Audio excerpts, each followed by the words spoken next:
Magandang hapon mga kapatid. At tayo po ay darako na sa ating mensahe po sa hapon ito. Ang ating mensahe po ay hango po natin sa isang parable o talinhaga ng ating Panginoon. Dito po sa Lucas, 18 kabanata, una hanggang sa 8 talata. At babasahin po natin.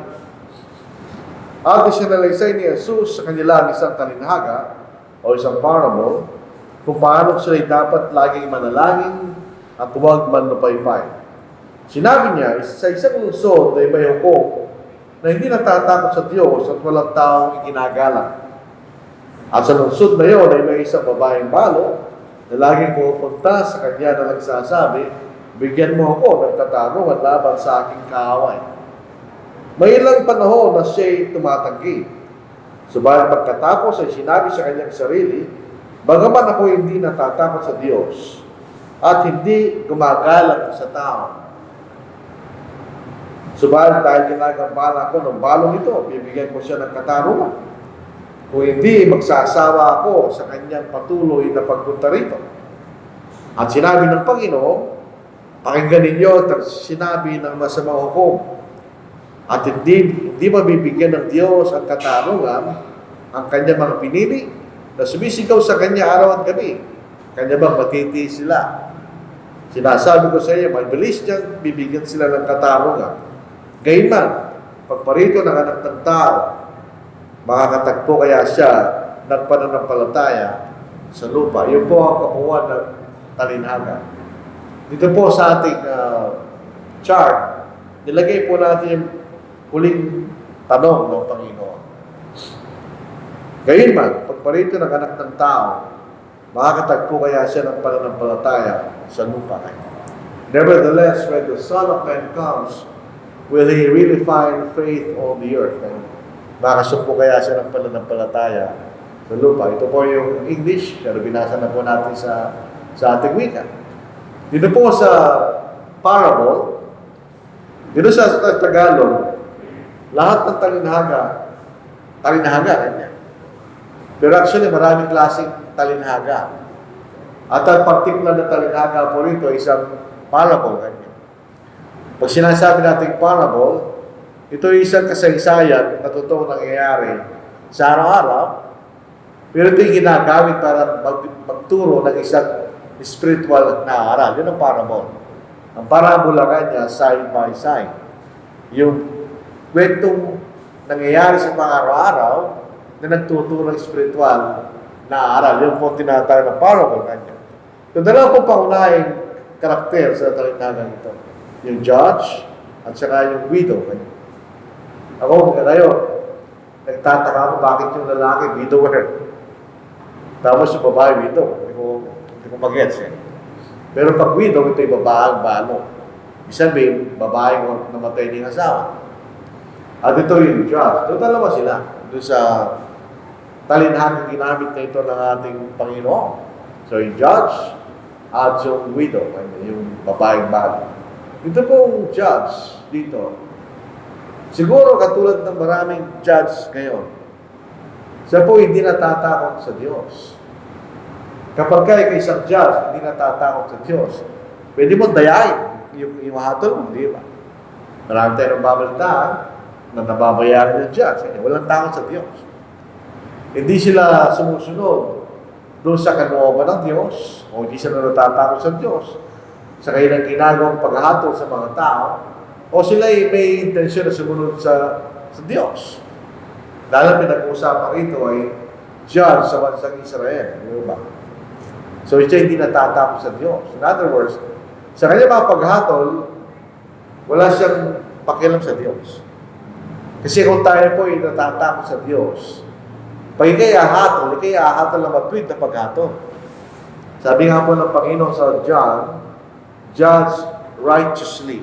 Ito ay paghahatol na base sa katibayan para maipakita kung ano talaga yung pangyayari na walang pandalaya. Pero pag hindi siya natatakot sa Diyos, wala sa kaisipan niya sa kanyang mga ginagawang paghatol, mga kapatid. At makikita rin po natin, wala siyang awa sa kanyang kapwa. Sa Tagalog, hindi siya gumagalang sa mga tao. Wala siyang awa sa kanyang mga kapwa. Doon po sa Isaiah, sa unang kabanata ng Isaiah, pagka binabasa natin ng Isaiah sa unang kabanata, at nakikita natin kung ano yung pagkakasala ng bayan. Hindi natin yung mga mismong bayan hindi kumikilala sa Diyos.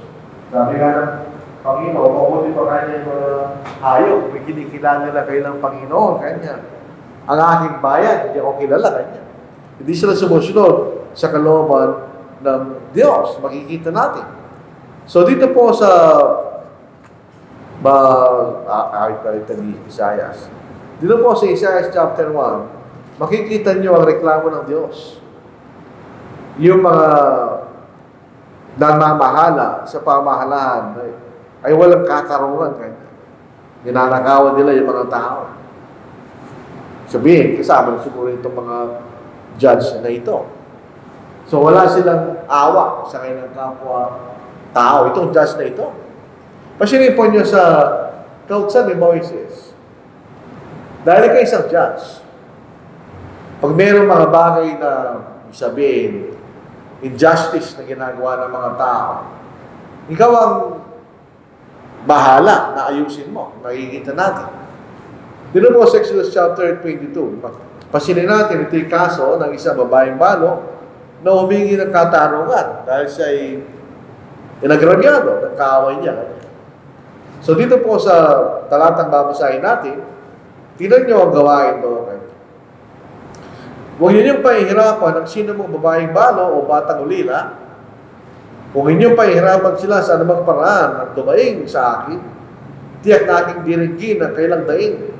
At ang aking puot ay mag-aalam at papatay ko kayo ng tabak. At ang inyong mga asawa magiging mga balo at ang inyong mga anak ay magiging mga ulila. In other words, pagka inaayos tao, inaabuso kanya yung mga babaeng balo o mga batang walang mga magulang kanya, ganun din ang gagawin ng Diyos sa mga taguan kanya. So, kung ikaw ay isang judge sa panahon ng Israel, huwag mong gagawin nyo. Kasi kung itong babaeng balo na ito, yung bigay ng katarungan, laban po sa aaway niya, na nagrabyado siya, kailangan tulungan niya yung babaeng balo. Kung wala naman siya pagkakasala. Yun ang kailang gawain. Kaya lang itong taong ito, itong judge, wala siyang tawag sa Diyos, hindi na siya gumagana sa kanyang kapwa, so hindi niya ginagawa yan.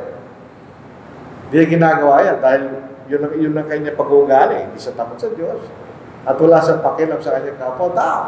Kaya ito yung babaeng balo naman. Dito po sa talinhagang ito, hindi sinasabi sa atin kung anong nangyari sa kanya. Kung paano siya nagrabyado ng kanyang kaaway, hindi natin alam. Hindi sinasabi ng Panginoon. At hindi mahalaga kung ano man yung dahilan, baka tumingin siya ng katarungan sa ginawa sa kanya ng kaaway niya. Pero makikita natin itong babaeng balo na ito. So po, dito po sa Tagalog, mas maganda yung salin, sakto siya eh. Itong babaeng balo na ito, na pumunta sa judge, nung primero, hindi siya pinapansin. Hindi siya pinapansin na judge. Pero tingnan natin sa Tagalog, sa lusod na yun ay may isang babaeng balo na laging pumupunta kanya. Na laging pumupunta sa kanya na nagsasabi, bigyan mo ako ng katarungan laban sa aking kaaway. So, palagi siyang pumupunta. Hindi lang sabihin siya pumunta, palagi siyang pumupunta.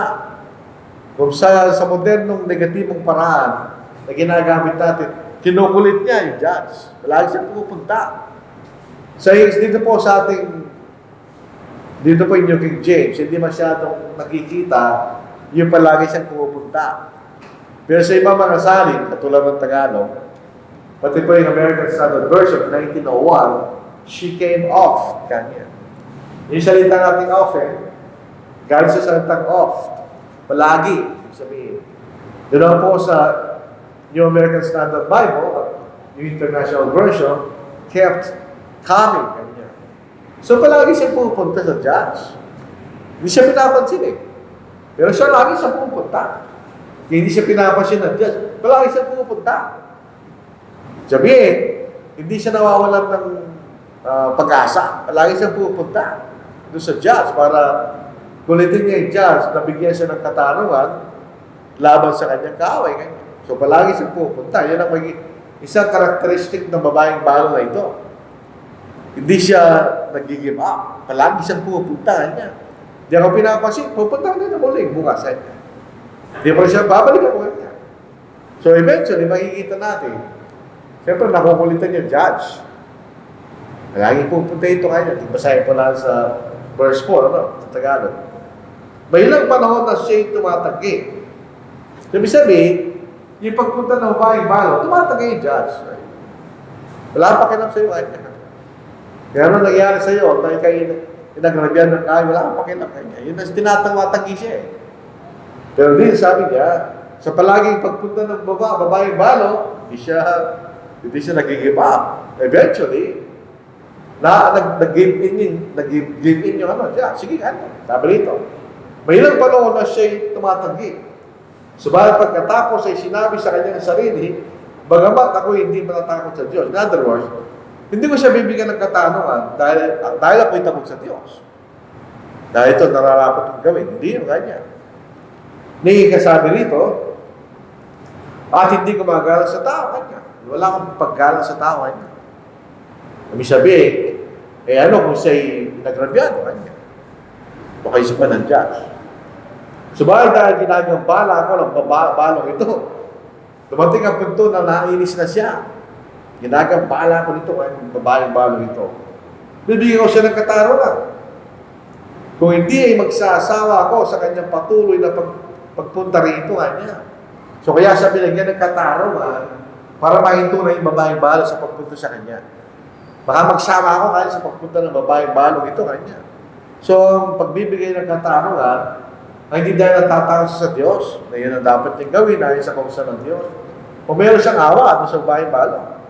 Kundi dahil lang sa kanyang patuloy na pagpunta roon. Sabi nagsawa na siya na nakikita yung babaeng balong na yun, napupunta palagi sa kanya. So, binigay ng katarungan. So, yung babaeng balong, siya'y nakakuha ng katarungan dahil palagi siya pupunta. Hindi siya nag-give up. Sabi, kung hindi ako tatanggi ako ngayon, babalik ako bukas kanya. Kung tatanggi pa rin siya, babalik ako kanya. Hanggang sa panahon na nakuha niya yung katarungan. So, yun ang buod ng pangyayari. Itong judge, wala siyang takot sa Diyos, wala rin siyang paggalang sa kapwa-tao. Dahil sa kanya, nainis siya eh. Palagi pinustol ko ng babae ito kanya. So, bibigyan ko siya ng katarungan. Para mahinto na siya na pagpunta sa akin kanya.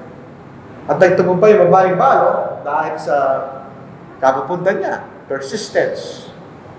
Hindi siya nawawalan palagi ng pag-asa. So yun po ang nangyari sa judge at sa babaeng balo. Hindi siya pinag-iinaan ng kalooban.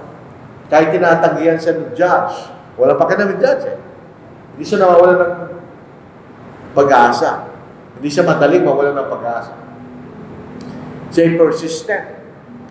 Parang nanliligaw na hindi gusto ng babae, pero dahil siya persistent, siya sasagutin siya ng babae. Parang gano'n. So, very persistent yung babaeng balong. So, yun ang nangyari doon sa talinhagan. Ano kahulugan ng talinhagan? Ano yung kahulugan? Makikita natin. Dito po sa uling bahagi, sa ika-6 hanggang ika-8. Ito yung kahulugan ng ibig sabihin ng ating Panginoon. Basahin natin. At sinabi ng Panginoon, pakinggan ninyo ang sinabi ng masamang hukom. At hindi mabibigyan ng Diyos ng katarungan ng kanyang mga pinili na sumisigaw sa kanya ng araw at gabi, kanya bang matitis sila? Sinasabi ko sa inyo, mabilis niyang bibigyan sila ng katarungan. Gayun ang pagparito ng anak ng tao, makakatagpo kaya siya ng pananampalataya sa lupa. So sabi ng Panginoon, sa tayo na mga anak ng Diyos, pag tayo pinakakaranas ng ganitong pangyayari, at tayo nadadangin sa Kanya, pinakinggan tayo ng Diyos. Pinakinggan tayo ng Panginoon. At bibigyan tayo ng katarungan ng Panginoon. Yan ang sinasabi niya. So dito sa pangyayari po na makikita natin sa talinaga. Hindi sinasabi ng talinaga o yung parable na ang Diyos ay walang pagmamalasakit sa kanyang mga anak. Dahil wala sa pagmamalasakit, hindi kinakailangan lang siyang kulitin para pagbigyan tayo. Hindi ganun ang Diyos. O kaya, hindi rin sinasabi ng talata o ng talinaga na dahil nagmamalasakit sa atin ng Diyos, pagbibigyan tayo. Kaya kahit kulit-kulitin mo, pagbibigyan ka kanya. Hindi na sinasabi. Hindi na ang point ng kasaysayan na ito. Itong dalang pangusap na yan, hindi totoo. Ibig sabihin, ang Diyos, ang ating Panginoon, ay nagmamalasakit sa atin. Di na po yung sa ulang Pedro, ikatlong kabanata, sa 12 talata. Ang ating Diyos, ang ating Panginoon, ay nakatuon sa atin. Sabihin, kumbaga nakatune in. Ibig sabihin, panunod siya na narikinig siya ng radyo at pinakinggan niya ang ating mga panalangin, nakatune in siya. Kumbaga, siya natin. Sapagkat ang mga mata ng Panginoon na yan, nasa mga matuwid. So, tinitignan tayo ng Panginoon. Para halimbawa, meron kang anak. Tinitignan mo siya. Nakatungo sa Kanya. Para gano'n lang sinasabi sa atin. At ang kanyang mga tainga ay bukas sa kanilang mga panalangin. So, nakikinig siya sa atin. Ngunit ang mukha ng Panginoon ay laban sa mga gumagawa ng masama. So, nakikinig ang Panginoon sa atin. Hindi natin siya kailangan kulitin. Nakikinig siya sa atin. Pag nanalangin tayo sa Panginoon, nakikinig siya sa atin. Tingnan po sa unang buwan, sa uling bahagi ng unang buwan sa 5 kabanata, nakikinig siya sa atin. Kuminsan, inisip natin hindi siya nakikinig. Pero pag tayo nanalangin at yung ating pinapanalangin ay nagkaroon ng solusyon, hindi natin napansin na yung ating panalangin ay pinakinggan ng Diyos. Kaya minsan kasi, ang gusto natin kung ano yung paraan na gusto natin mangyari sa ating panalangin, ay yan ang gagawin ng Diyos. Dito sa unang buwan, 5 kabanata, dito sa 14, bakit meron tayong tiwala manalangin? Hindi na siya nakikinig siya. Sabi rin sa 14 na talata, dito sa 5 kabanata ng unang sulat ni Juan, ito ang aking kapanatagan sa Kanya. This is my confidence in Him. Na kung tayo humingi ng anumang bagay na ayon sa Kanyang kalooban, tayo pinapakinggan niya. So pinapakinggan tayo ng Diyos. At ang Diyos ay nagmamalasakit sa atin. Hindi mo kailangan kulitin ng Panginoon. Bago pa nga tayo manalangin, alam niya yung kailangan mo, hindi ba? Parang tanda ng pagpapakababa na tayo nananalangin. Pero sa unang Pedro, 5 kabanata, 7 talata, ilagat ninyo sa Kanya ang lahat ng inyong kabalisahan sapagkat siya nagmamalasakit sa inyo. Kanya. Ang tunay na nagmamalasakit sa atin ay Diyos. May mga kaibigan tayo, nagmamalasakit sa atin, pero hindi siya lahat ng pagkakataon. Kahit ang mga kapatid natin, nagmamalasakit sa atin, pero hindi siya lahat ng pagkakataon. O minsan ba, asawa mo na nga.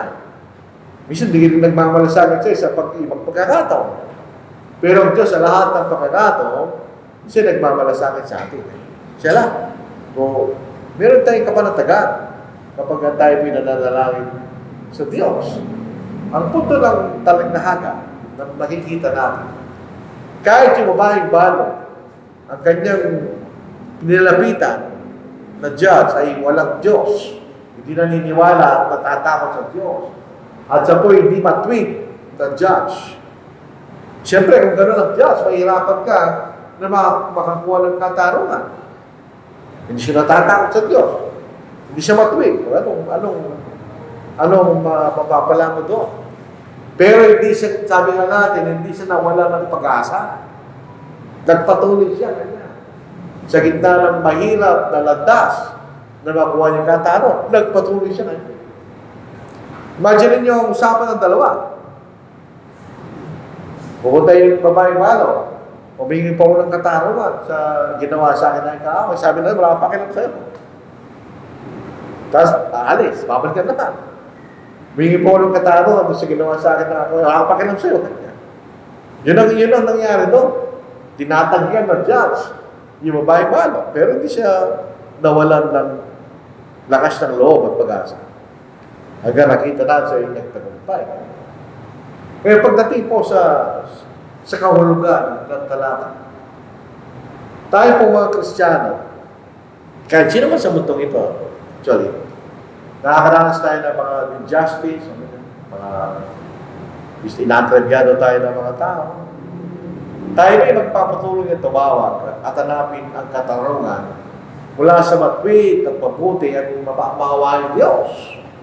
Habang tayo nasa gitna ng mga injustices na ating dinadaan sa mahabang panahon. Ganyan, kung tayo po iaasa sa mga tao, hindi tayo makakita ng katarungan. Isang halimbawa, nakikita natin mga investigasyon na yan, ng mga corruption. Baka wala akong mangyari niyan. So, wala tayong maasahan kahit sa ating pamahalaan. So, sino ang ating pupuntahan? Ang Diyos. Kaya sabi niya, itong aking mga lagad, yung tanong niya sa bandang huli, sila ba may pananampalatay katulad ng babaeng balo kanya? Sa gitna ng patuloy na sila yung pinag-uusik ng mga injustices sa mundong ito kanya, sila ba'y magpapatuloy sa kailang pananampalataya? Yun tinatanong niya. So parang inaalin tulad tayo sa babaeng balo, kahit ang mahirap ilandas kanya, na makamtam ang katarungan, siya nagpatuloy ito sa landas na yun, mga kapatid. Tingnan ninyo, doon sa unang siglo, first century, maraming injustices at ginawa sa mga Kristiyano ng panahon na yun. Kumpara sa panahon natin ngayon, di ba siyato? Lalo sa ating bayan, meron tayong batas na binibigyan ng kalayaan na tayo maniwala sa namang gusto nating paniwala. Hindi tayo pinag-uusik directly dahil tayo mga Kristiyano. Pero noong unang siglo, itong mga Kristiyano, sila'y pinatay. Sila'y pinag-usik. Dahil sila'y mga Kristiyano. Ang problema ng panahon na ito, ang mga Romano, pinasasamba nila yung kanilang emperor bilang Diyos. Ito mga Kristiyano, hindi nila gagawin yun dahil sila naniniwala lamang na may isang tunay na Diyos. Ba't yung masasamba niya? Dahil sa kailang pananampalataya, sila'y pinatay. Masahin natin na kailang daing sa Panginoon.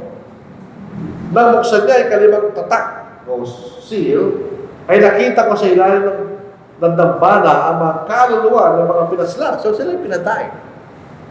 Dahil sa salita ng Diyos. At dahil sa patutong taglay nila, dahil pinakikita nila kailang pananampalataya na kanya.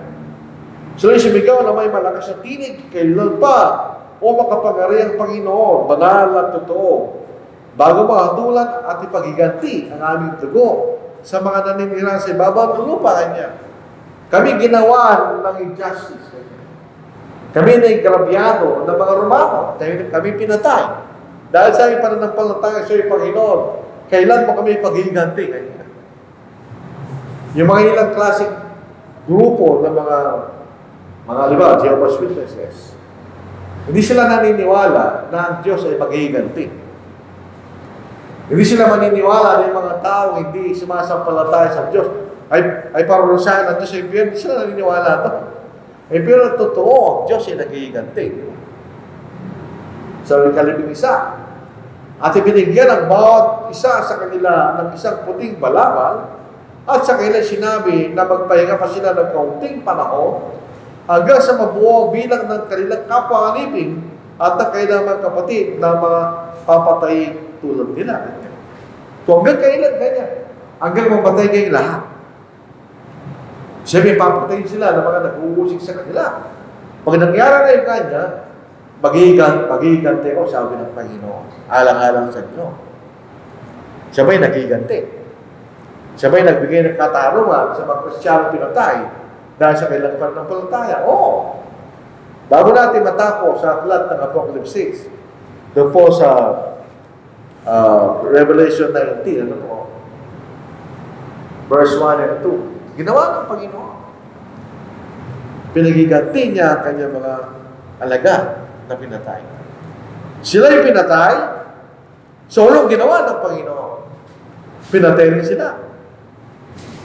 Doon po sa 13 kabanata ng Apokalipsis, ito sabi ng Panginoon, pinatay kayo ng tabak, papatay rin sila ng tabak na inyo. Especially, tabak ang ginawa sa inyo, kanya mamamatay rin sila sa tabak na inyo.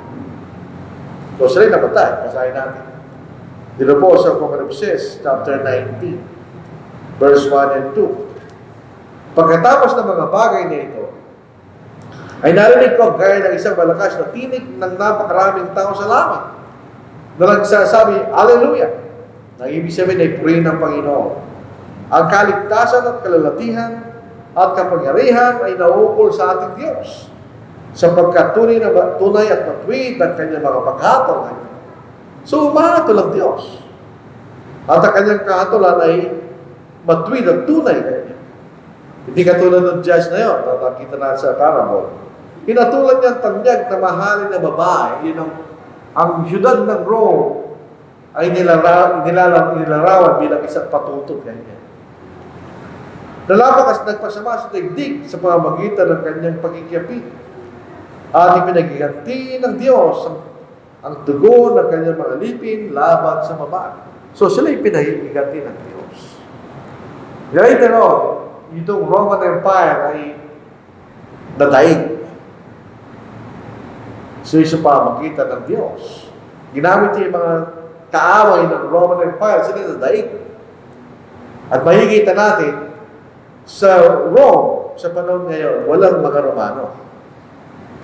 Yung bansang Italy, hindi sila Romano. Sila yung mga Italiano.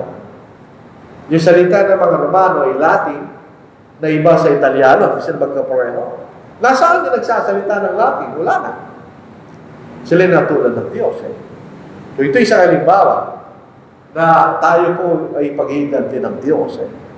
Sa mga pag-uusig at injustice na ginagawa sa atin ng mga tao dahil tayo mga Kristiyano. So yun ay isang halimbawa, mga kapatid. Pero itong parable na ito, hindi limitado sa panahon na yun. Ito ay para sa lahat ng Kristiyano, sa lahat ng panahon.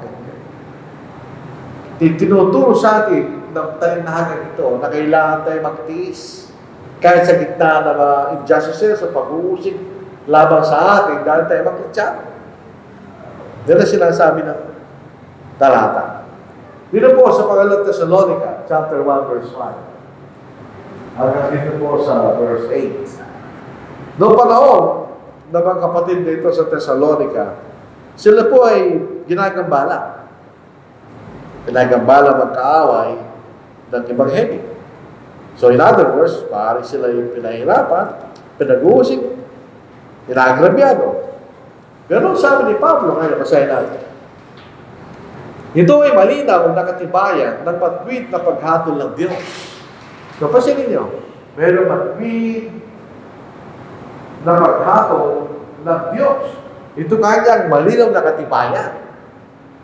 Upang kayo ari karapat-dapat sa kaharian ng Diyos na dahil dito ay nagturo sa kayo kanya.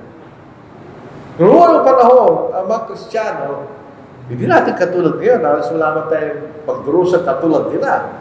Pero sila nagdurusa dahil sila yung mga Kristiyano. Sapagkat tunay na matuwid sa Diyos, nagantihan ng kapigatihan ang mga nagpapahirap sa inyo. So sila pinahirapan sa panahon na yun. Pero kanya, merong tunay na matuwid na gaganti kanya. At kayong mga pinahihirapan ay bigyan ng kapahingahan kasama namin sa pagkapahayag ng Panginoong Yesus mula sa langit na kasama ng kanyang mga pangirang anghel na nasa nagliliyab na apoy na magbibigay ng parusa sa mga hindi kumikilala sa Diyos at sa mga hindi sumusunod sa Ebanghelyo ng ating Panginoong Yesus. So, sinasabi ni Pablo, kaya magkala merong matuwid na paghatol ang Diyos. Yung mga nagpapahirap sa inyo dahil kayo mga Kristiyano, sila rin ipahihirapan ng Diyos na wala hanggang pagkapuksa sa impyerno. Yun ang sinasabi ko. Huwag tayong mag-alala.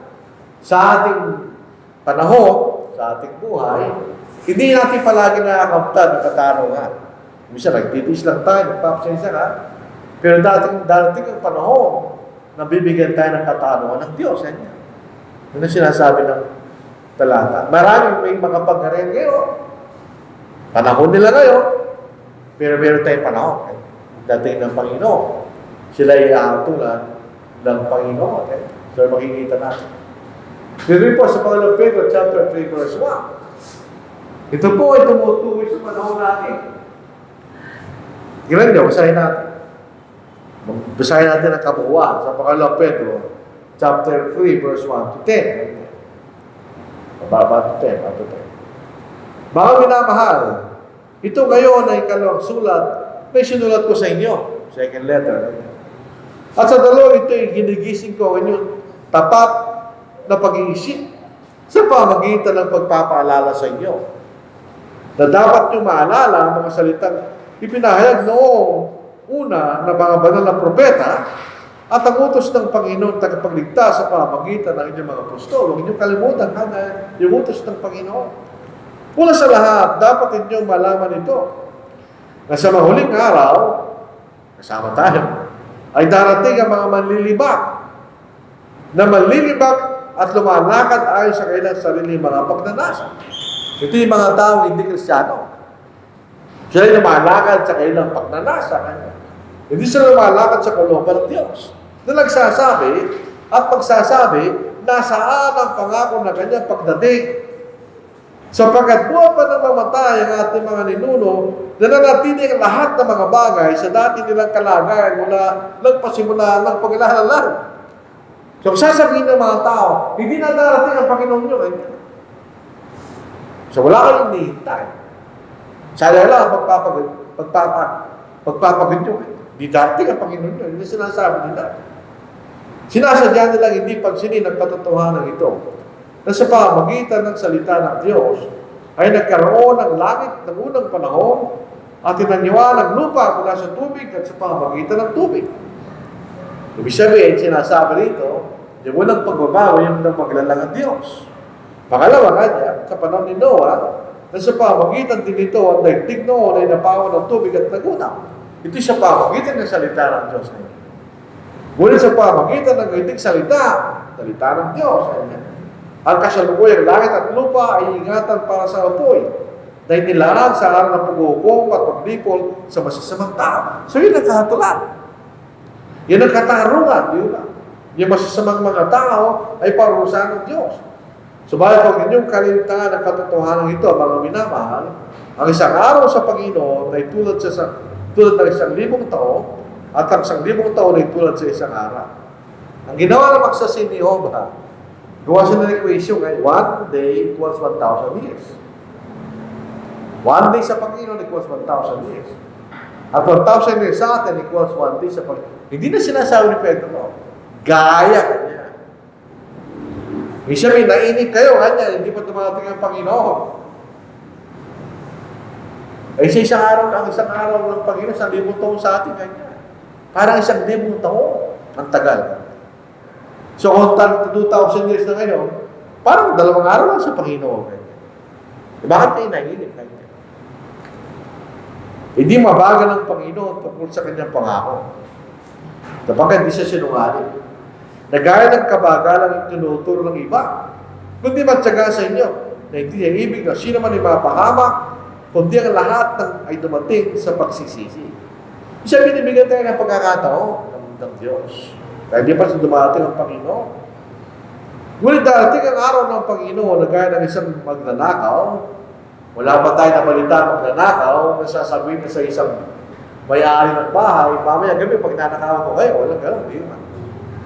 Pag magnanakaw, bigla lang siya magnanakaw, wala siya sabihin. At ang kalangitan ay maglalaw kasabay ng malakas na ingay, at ang mga sakap ay matutupok sa apoy, at ang lupa at magawang naroon ay masusunog. Yun ang mangyayari doon sa mga nagkamal ng libo-libong piso. Masusunog lang. Susunugin lang ng Diyos, sabi nito di ba? At ang lupa at magawang naroon ay masusunog. Yamang ang lahat ng mga bagay na ito ay mawawasak ng ganito ang uri ng pagkatao na nararapat sa inyo sa banal na paumuhay at pagiging mga Diyos dahil dadating tayo sa langit. Pero yung mga gumagawa ng kasamaan, lalo higit sa mga Kristiyano, sila ay katulad ng Diyos. Yung sinasabi dito sa ating binasa kanina. Doon din po sa Rome, yung mga kapatid sa Roma. Yung mga kapatid sa Roma, maaaring sila nakakaranas din ng ganong klaseng injustice, pag-uusik, kasamaan na ginagawa sa kanilang mga tao. Pero sabi ni Pablo, at kinote niya ang Diyos, huwag kayong gumanti. Di ba yung mga tao, pagka ginawa ng mga sama, meron sila sinasabi, kagati ako sa'yo. Maghintay ka lang. Pero sa ating mga Kristiyano, hindi na inutusan tayo na natin gawin yun. Verse 9. Makikita natin. 12:19. 19 po yan, hindi 9. Baka minamahal, huwag ninyong ipagigantihan yung sarili kanya. Kundi ipaubayan nyo sa galit ng Diyos. Sapagkat nasusulat, akin ang pagiganti, ako ang gaganti, sabi ng Panginoon. Kaya kung ang iyong kaaway magutom, pakainin mo. Kung siya'y nauuhaw, painumin mo. Sapagkat sa paggawa mo ng ganito, ay mga baga ng apoy ang nabubunton mo sa kanyang ulo. Huwag kang padahig sa masama, kundi dahigin mo ng mabuti ang masama kanya. So di tayo pinahintulutan kumanti kanya dahil meron gaganti para sa atin. Yun ang Panginoon. Yun ang kahatulan. Yan ang matuwid na kahatulan na ibibigay sa ating pagdating ng ating Panginoon. So meron katiyakan yung katarungan ng Diyos. Darating at darating yan. Kaya ang ibig sabihin, i-encourage tayo ng Diyos na tayo manatili sa ating katapatan. Hanggang sa pagdating ng katarungan na yun, galing sa Diyos. Na siyang tunay na katarungan, hindi siya katarungan sa panahon na ito. Isa, marami tayong napapanood ng mga court cases sa pelikula na hindi nakakapta yung katarungan. Bagamat sa gitna ng kanilang effort na mapatunayan, walang mangyayari. Dahil talagang misa din natin makukuha sa mundo ito. Pero, paano tayo magiging tapat? Paano natin dadaigin yung injustice at kahirapan, pag-uusik na ginagawa laban sa atin? Paano natin gagawin yun? Kung sa ating sarili, hindi natin kaya. Nung nakaraang linggo, sabi ni Pablo, lahat ng mga bagay natin magagawa sa pamagitan ni Kristo kanya. Sa ating Panginoon, nagbibigay sa atin ng kalakasan sa pamagitan ng kanyang salita kanya. Pero may ibang paraan, isa pang paraan. Isang paraan na magpapalakas sa atin yung panalangin. Tingnan po natin ng mga halimbawa na mga Kristiyano sa gitna ng pagsubok at paghihirap. Anong ginawa nila? Dito po sa Gawa, chapter 4, verse 29, nung unang ipinangaral ng mga apostol sa Jerusalem na si Kristo na buhay na maguling, pinagbawalan sila. Huwag niyong ipangaral si Kristo na buhay na maguling. Kung ayaw niyo na may mangyari sa inyo. Yun ang sabi sa kanila ng mga Pariseo at mga Saduseo na laban sa mga Kristiyano. Anong ginawa? Anong ginawa nila?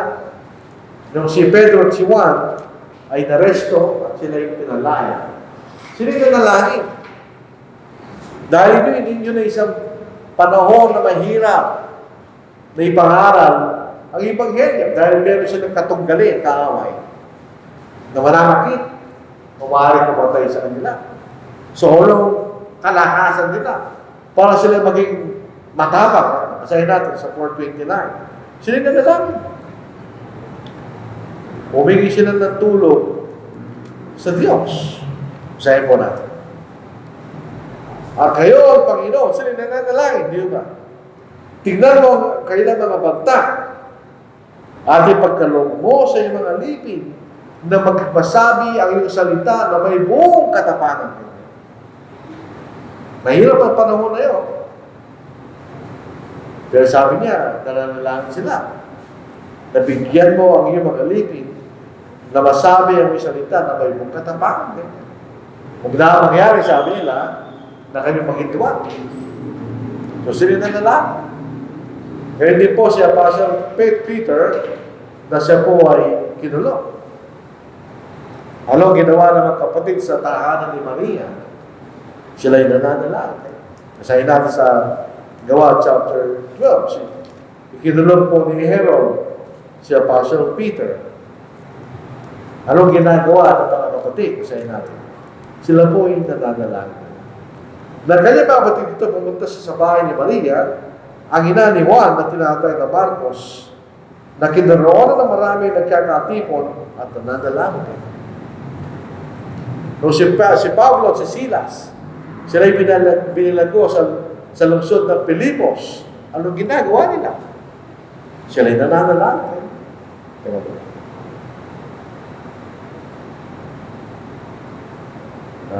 Na-advance. Pero po sa Gawa chapter 16, verse 25, anong ginagawa ni Pablo at Silas? Sila nananalangin at nagpupuri sa Diyos. So ito ang makikita natin. Ang panalangin ay isang malakas na paraan para magkaroon tayo ng kalakasan at magpatuloy tayo sa paglilingkod sa Panginoon kahit ano pang pangyayari sa gitna natin. Ngunit na maghahatid gabi na sina Pablo at Silas ay nanalangin at tumaawit na manghimno sa Diyos at sila pinakinggan ng mga pinagbuhay. Ito ang tandaan po natin. Ang panalangin ay may nagagawa. Kahit sabihin pa natin kung wala naman nangyayari ka natin. Pero ang katotohanan ng panalangin ay may nagagawa. Dito po sa Santiago, ika-4 na kabalata, hindi po nagkakamali. Baka sa ikalima. Dito po sa ikalima, sa ikalabing-anim, po nagkakamali. Kaya tipayag ninyo, sa isa't isa, ang inyong mga kasalanan, dito po sa Santiago, ikalimang kabanata, ikalabing-anim talata. Kaya ipahayag ninyo isa sa isa't isa ang inyong mga kasalanan at ipanalangin ninyo ang isa't isa upang kayo gumaling. Ang panalangin ng tao na tuwid ay makapagkarihan at mabisya niya. So, manigas na panalangin katulad ng mga kapatid na ito ay may nagagawa. Yung nagpapalakas sa kanila. Kumisan, hindi natin alam kung pa tayo mananalangin. Lalo sa gitna po ng kabalisahan o problema, suliranin. Minsan hindi mo alam kung anong sasabihin mo. At kuminsan, maganda rin, panalangin natin ang salita ng Diyos. Gamitin natin ang salita ng Diyos sa ating panalangin. Diba, sa chapter 4, verse 25, sila yung nanalangin. Ang tanong kayo na yung pinanalangin. Kinote nila yung Psalm chapter 2 sa ilang panalangin. So, minsan, pwede natin gawin yun. Isa yun sa verse 25. Ikaw ang magsabi sa pamagitan ng Espiritu, sa pamagitan ng bibig namin habang si David na inyong lingkod, bakit nagalit ang mga hintin at nagbabalak sa mga tao ng mga bagay na walang kabuluhan? Ang mga hari sa lupa ay naganda ang paglumaban at ang mga pinuli nagtipon laban sa Panginoon at laban sa kanya si Kristo. Ito sila yung nananalangin. At ginagamit nila yung salita ng Diyos. Kung applicable sa ating kalagayan, pwede natin ipanalangin ang mga may aksyon sa salita ng Diyos. Halimbawa, kung tayo nasa pagano, dito sa awit, sa ika-23, Psalm 23, ito po pwede natin ipanalangin. Kung tayo nasa pagano, ganyan. Kasayin natin. Lumapas po tayo. Dito sa awit, chapter 23, ito makikita na. Ito po ay isang pagbibigay ng kalakasan ng loob sa atin. Ito ay ating ipanalangin. Kung tayo nagugulabihanan o nasa pangalan, sayin natin. Ito po ang ating mababasa. Ito ang makikita natin ito. Sa verse 4. Bagaman ako'y lumakad sa libis ng lilim ng kamatayan, wala akong katakutan kasamaan sapagkat ikaw ay kasama. At sa pamalo, at ang tungkol, dahil walang mga ito, pwede may panalangin niya. Kaya nasa pangalan. Dito pagkatakot yun sa ating sitwasyon, di ba? Ayun, sinasabi sa atin, huwag tayo humintong manalangin. Bahagi yun sa ating pananampalataya. Dito sa unang Thessalonica, ikalimang kabanata. Sinabi ni Pablo, manalangin kayo walang patid. Hindi naman literal yun. Ano gagawin natin? Manalangin lang tayo, hindi lang tayo kakawin. May tinatawag na talinhaga na hyperbole. Ito po yung exaggeration para ma-emphasize mo lang kanya na mahalaga yung panalangin. Dito po sa ikalabing 7 na talata, na ikalimang kabanata, ng unang sulat ni Pablo sa mga taga-Thessalonica, manalangin kayo walang patid. Hindi may sabihin na hindi na tayo iinto sa panalangin. Ang ibig lang sabihin na huwag kayo ito manalangin. Mahalaga yung panalangin. Kayo, bakit hindi tayo nanalangin? Dininumerate ko natin ang ilang dahilan. We allow ourselves, our physical weaknesses to interfere. Ito po makita natin. Pagka tayo po ay may ginagawang pagkakasala, nahiya kang manalangin. Hindi ko manalangin. O kaya, ako'y tinatamad, ako'y pagod. Kaya hindi ako nanalangin. Pangalawa, wala tayong disiplina na manatili sa manalangin. Minsan, lalo ko'y tulog na. Pangatlo, meron tayong false sense of independence. Yung sabihin, okay naman ang buhay ko, kumakain ako na maayos, nabibili na gusto ko, so di na kailangan na lang. Everything is under control. Pero hindi totoo yan. Not everything is under control. Mula-muna, hindi natin lang buhay natin. Sabi nga po sa Santiago, bakit kayo ganyan? Di ba nyo alam kung ano ang buhay nyo? Parang, ano lang, usok lang kayo. Sa daling pa doon, bakit tayo sa mawala?